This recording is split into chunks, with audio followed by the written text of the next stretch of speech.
Welcome guys, जेके loan job channel में आपका बहुत बहुत स्वागत है। सब्सक्राइब कीजिए जेके लोन जॉब चैनल को और पाइए रोजाना फिजिक्स, केमिस्ट्री, बायोलॉजी का मल्टीपल चॉइस क्वेश्चन जो आपके एंट्रेंस एग्जाम के लिए बहुत ही ज़्यादा हेल्पफुल है। सो गाइज, ये हमारा पार्ट सेकंड है, पार्ट सेकंड केमिस्ट्री का, और ये मॉर्निंग वाला वीडियो यानी कि सुबह का। ठीक है, शाम को आपको फिजिक्स का वीडियो मिल जाएगा। शाम की 6 बजे देख लेना, आपको फिजिक्स का 6 के लगभग भौतिक विज्ञान का वीडियो मिल जाएगा आज। ठीक है, और ये सुबह में आपको हम केमिस्ट्री यानी कि रसायन विज्ञान करवा देते हैं इसके एमसीक्यूज, और बहुत सारे क्वेश्चन आपको इजीली देखने को मिल जाएंगे। लेवल ये रहेगा क्वेश्चन का, ना ज़्यादा हार्ड ना ज़्यादा इजी। ठीक है, मीडियम यही आपका लेवल रहता है, चाहे आपका बीएस नर्सिंग का हो, चाहे आपके पैरामेडिकल का हो, चाहे आपका फार्मेसी का हो, लेवल यही रहता है। ठीक है, तो चलिए शुरू करते हैं। बट ईमानदारी से रोजाना वीडियो देखिए, बहुत ज़्यादा वीडियो देखिए, ताकि आपको बहुत सारे क्वेश्चन ऐसे याद हो जाए। ठीक है, जब एक वाष्पशील विलायक में एक अवाष्पशील विलय घोला जाता है तो विलायक का वाष्प दाब कम हो जाता है, क्योंकि when a non volatile solute dissolved in a volatile solvent the vapor pressure of the solvent is decreased because दाब कम हो जाता है। क्यों हो जाता है बताइए? विलायक का ग्राम अणुहंस 1 से कम हो जाता है, विलेन का घनत्व बढ़ जाता है, या फिर विलेन का पृष्ठ तनाव कम हो जाता है, या फिर विलेन की सांद्रता बढ़ जाती है। चैप्टर तो पढ़ा होगा आपने, विलायक विलेन वाला। ठीक है, विलेन का चैप्टर है आपके 12th में केमिस्ट्री में, क्वेश्चन बनाए वहाँ से, और वहाँ से क्वेश्चन बनता है 100%। बहुत सी बार तो पूछ लिया जाता है कि कौन निम्न में से कौन टेम्परेचर पर निर्भर नहीं करता, तो वो होता है, कौन होता है? मोललता। ठीक है, वो चीज़ याद रखना, क्योंकि उसमें किलोग्राम प्रयुक्त होता है। सो डिसाइड कीजिए कौन सा आंसर सही होगा इसका। आई होप आपने सिलेक्ट कर लिया होगा।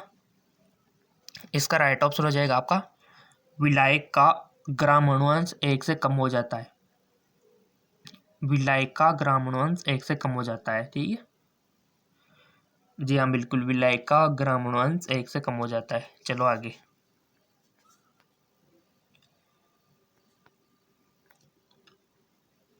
एल्यूमिना थर्माइड प्रक्रिया का उपयोग दांतों के निष्कर्षण के लिए किया जाता है, जिनके ऑक्साइड गलनीय होते हैं, प्रबल क्षारकीय होते हैं, कार्बन द्वारा आसानी से न्यूनीकृत नहीं होते हैं, हाइड्रोजन द्वारा आसानी से न्यूनीकृत नहीं होते हैं। एल्यूमिना थर्माइड प्रक्रिया का उपयोग धातु के निष्कर्षण के लिए, जिनके ऑक्साइड सिंपल कार्बन द्वारा आसानी से न्यूनीकृत नहीं होते। ठीक है, जी हाँ बिल्कुल, कार्बन द्वारा आसानी से न्यूनीकृत नहीं होते हैं।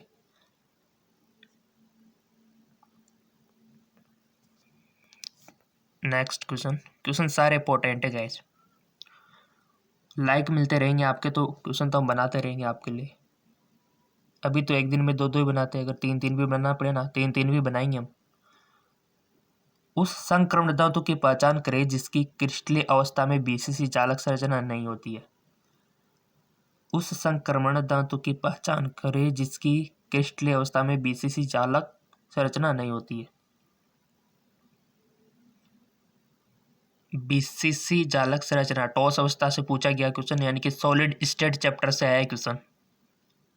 चैप्टर पूरा इंपॉर्टेंट है टॉस अवस्था वाला, तो जिसमें क्रिस्टल टॉस हो गए है ना, उसके आयनिक सहसंयोजक बंद हो गए, आयनिक बंद हो गए, सहसंयोजक टॉस, आयनिक टॉस, बहुत सारे टॉस इसमें कौन से बंद पाए जाते हैं उनके बीच में, वो भी ज़्यादा इंपॉर्टेंट है। बीसीसी चालक संरचना नहीं होती है, सो गाइस, जो किसमें नहीं होती आपके कॉपर में। ठीक है, ऐसे क्वेश्चन बनते हैं। और जिन्होंने ये इस तरह के क्वेश्चन करना आ गया, उसका तो समझो सिलेक्शन है। सिलेक्शन क्या, उसका तो टॉप 10 में लिस्ट में नाम आ गया समझो। सिग्मा बंधित कार्बन धातु की यौगिकों की पहचान करें। आइडेंटिफाई 4 सिग्मा बॉन्ड ऑर्गोमेटेलिक कंपाउंड, कारक धातु। ठीक है, पहचान आपको करनी है। तो विल्किंस उत्प्रेरक फेरोसिन, टेट्राएथिलेड, धातु कार्बोनिल। सिग्मा आबंधित कार्बन धात्विक यौगिक की पहचान करनी है आपको। अगर आपने सिग्मा पाइबंद पढ़ा होगा तो इजीली आपको तो आ गया होगा।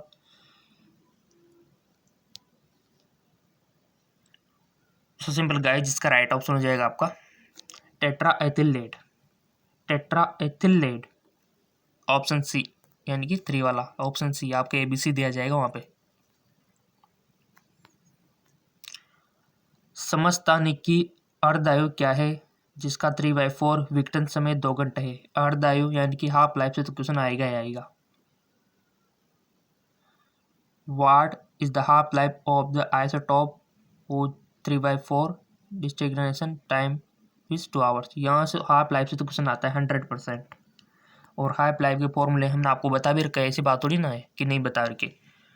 फॉर्मूला हाफ लाइफ का हमने बता रखा है आपको। समस्थानिकी अर्धआयु क्या है जिसका 3/4 विघटन समय 2 घंटे है? तो इसका राइट ऑप्शन हो जाएगा आपका, यहाँ पर ऑप्शन देख लो, 1 घंटा, 2 घंटा, 3 घंटा, 4 घंटा। इसका राइट ऑप्शन क्या होगा? पिछले वीडियो जब हमने डिस्कस किया था वहाँ पर भी हमने डिस्कस किया था अर्धआयु, तो वहाँ पर फॉर्मूला मैंने आपको बताया था। अब जिसको पता होगा तो वो तो अप्लाई कर देगा यहाँ पे। सो सिंपल, इसका राइट ऑप्शन हो जाएगा आपका 1 घंटा। ठीक है, करके देखना रहा पेज में, नहीं आए तो बता देना, आ जाएगा वैसे सबका। फॉर्मूला वही लगाना जो हमने पिछले वीडियो में, इससे भी पिछले वीडियो में जब हमने फिजिक्स डिस्कस की थी वहाँ पर भौतिक विज्ञान वहाँ पर आया था। देखो, भौतिक विज्ञान में भी अर्धआयु काल है आपके, और केमिस्ट्री में भी आपकी हाफ लाइफ है। ठीक है, दोनों जगह ये है, तो आपको पढ़ना चाहिए इस चैप्टर को। वह महत्वपूर्ण कारक क्या है जो संक्रमण धातुओं की दूसरी और तीसरी श्रृंखला के यौगिक में धातु आबंधन का कारण होता है? समूह में नीचे जाने पर परमाणु त्रिज्या में वृद्धि, इन धातुओं के घनत्व में वृद्धि, इन बाहरी धातुओं की उच्च ऑक्सीकरण अवस्था में स्थिरता, या फिर इन धातुओं के परमाणुकरण की अधिकतम तापीय धारिता है। बहुत सारा वीडियो बनाना पड़ता है, बहुत सारा बोलना पड़ता है आपके लिए, तो गले में खराश सी हो रही। ठीक है, बट आप कितने भी बुलाओ, लाइक मिलते रहेंगे, आपका प्यार मिलता रहेंगे तो हम तो बनाते रहेंगे। ठीक है, आपके फ्यूचर का मामला जो है, आपके कैरियर का मामला जो है, वह महत्वपूर्ण कारक क्या है जो संक्रमण धातु की दूसरी और तीसरी श्रृंखला के यौगिक में धातु आबंधन का कारण होता है? सिंपल सी बात है गाइज, इन धातुओं के परमाणुकरण की अधिकतम तापीय धारिता है। ठीक है, इन धातुओं के परमाणुकरण की अधिकतम तापीय धारिता है। नेक्स्ट न्यूमेरिकल है, थोड़ा पेन चलाना पड़ सकता है आपको।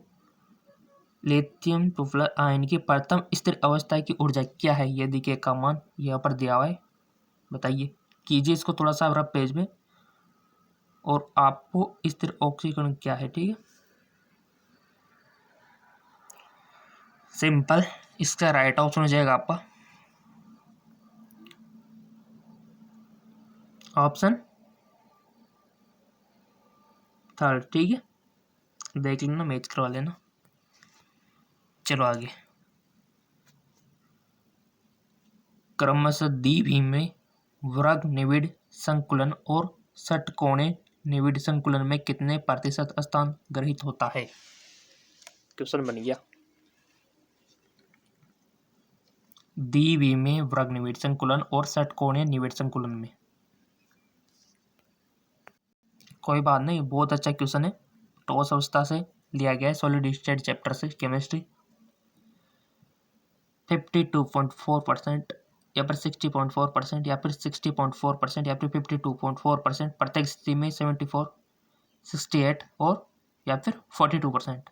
सिंपल सी बात है गाइस, जिसका राइट ऑप्शन हो जाएगा आपका 52.4% और 60.4%। चलो जी आगे, मक्खन एक कोलाइडिन विलयन है जो तब बनता है जब वसा गोलिकाएं पानी में प्रक्षेपित होती है, वसा गोलिकाएं हवा में प्रक्षेपित होती है, जल प्रोटीन में प्रक्षेपित होती है, जल वसा में प्रक्षेपित होती है। Butter is a colloidal solution formed when. मक्खन एक कोलाइडिन विलयन है जो तब बनता है, कब बनता है गाइस? सिंपल सी बात है, जब वसा में प्रक्षेपित होता है। याद रखना है बात को, जब वसा में प्रक्षेपित होता है तब मक्खन एक कोलाइडिन विलयन है, ठीक है ना। जब वसा में प्रक्षेपित है, बहुत अच्छा क्वेश्चन है, इंपॉर्टेंट है। रेडियम क्लोराइड बनाने के लिए रेडियम क्लोरीन के साथ संयोजित होता है। निर्मित रेडियम क्लोराइड की रेडियो सक्रियता होगी। रेडियो सक्रियता, रेडियो एक्टिविटी से क्वेश्चन बनता है गाइज। मैंने आपसे बोल रखा है नाभिक संलयन, इसको देख लेना। नाभिक विखंडन, नाभिक परमाणु, हाफ लाइफ अर्धायु और रेडियो सक्रियता, इनके तो क्वेश्चन आएंगे गाइज, श्योर है। रेडियम क्लोराइड बनाने के लिए रेडियम क्लोरीन के साथ संयोजित होता है। निर्मित रेडियम क्लोराइड की रेडियो सक्रियता होगी। रेडियो एक्टिव आपको बताना है, 1/3 तक घट जाएगी, रेडियम के समान रहेगी, रेडियो सक्रिय नहीं रहेगी, 3 गुना तक बढ़ जाएगी। आप अपनी नॉलेज के अकॉर्डिंग चूज कर सकते हो ऑप्शन। इसका राइट ऑप्शन हो जाएगा आपका रेडियम के समान रहेगी, ठीक है। चलो जी आगे। समूह में नीचे जाते हुए धात्विक गुण बढ़ता है, जिसके परिणाम स्वरूप समूह में नीचे जाते हुए विद्युत धनात्मक लक्षण बढ़ता है। समूह में नीचे जाते हुए परमाणु संख्या बढ़ती है। समूह में नीचे जाते हुए घनत्व घटता है। समूह में नीचे जाते हुए संयोजी इलेक्ट्रॉन समान रहता है। सो सिंपल, बहुत सिंपल है। समूह में नीचे जाते हुए विद्युत धनात्मक लक्षण बढ़ता है, ठीक है। समूह में नीचे जाते हुए विद्युत धनात्मक लक्षण बढ़ता है, इंपॉर्टेंट है। समूह में नीचे जाते हुए विद्युत धनात्मक लक्षण बढ़ता है। चलो आगे। समूह पष्ट सारे धातुओं में सबसे प्रबल अपचयक्रमक है। In group first alkali metal the strong reducing agent. कौन है गाइज? समूह पष्ट सारे धातुओं में गाइज वो है आपका लिथियम, ठीक है। इंपॉर्टेंट है क्वेश्चन, इससे छोटे छोटे क्वेश्चन बहुत इंपॉर्टेंट होते हैं और बहुत सारे कंफ्यूज होकर गलत कर देते, बट आप मत करना क्योंकि आपकी तो ट्रेनिंग हो रखी है, कहाँ से गलत करोगे जय कलोन जॉब के थ्रू। कंबल बनाने हेतु ऊन के प्रतिस्थापन के रूप में किस बहुलक वाला चैप्टर इंपॉर्टेंट है आपका रसायन विज्ञान में? पॉलीमर, किस बहुलक का उपयोग किया जाता है? ओरलोन, नायलॉन 66, कैप्रोलेक्टम या फिर गिल्प्टल। कंबल बनाने हेतु ऊन के प्रतिस्थापन के रूप में किस बहुलक का उपयोग किया जाता है? सो गाइस जो किया जाता है ओरलोन, ठीक है। बहुलक वाले चैप्टर में सारी एकलक इकाइयां याद करनी है और उनके कौन से बहुलक बनते हैं वो देख लेना थोड़ा सा, पक्का है यहाँ से क्वेश्चन बनना। निम्न में से, और मैंने आपको बताया रखा कि ये भी क्वेश्चन कम लगे तो जीके MCQ MK चैनल है, लिंक नीचे दे रखा है, वो भी अपनाइए। वहाँ पर फिजिक्स केमिस्ट्री बायोलॉजी डिस्कस रोजाना होती है, ठीक है। लिंक नीचे दे रखा है। निम्न में से कौन सी क्वांटम संख्या श्रोडिंगर तरंग समीकरण के विलयन से प्राप्त नहीं हुई है?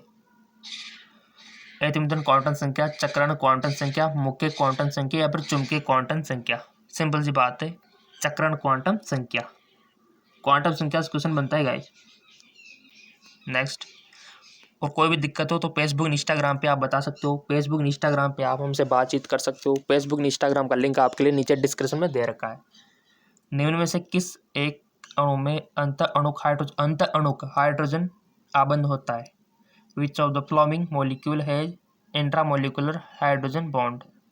4 हाइड्रोक्सी बेंजोइक अम्ल, 2 नाइट्रो बेंजोइक अम्ल या फिर 2 क्लोरो बेंजोइक अम्ल? बहुत अच्छा क्वेश्चन है, मोस्ट इंपॉर्टेंट है गाइस। इसका राइट ऑप्शन हो जाएगा आपका 2 नाइट्रो बेंजोइक अम्ल, ठीक है। 2 नाइट्रो बेंजोइक अम्ल में अंत अणु हाइड्रोजन बंद होता है। क्वेश्चन इंपॉर्टेंट है और जो लिंक हमने बताया नीचे डिस्क्रिप्शन में दे रखे हैं।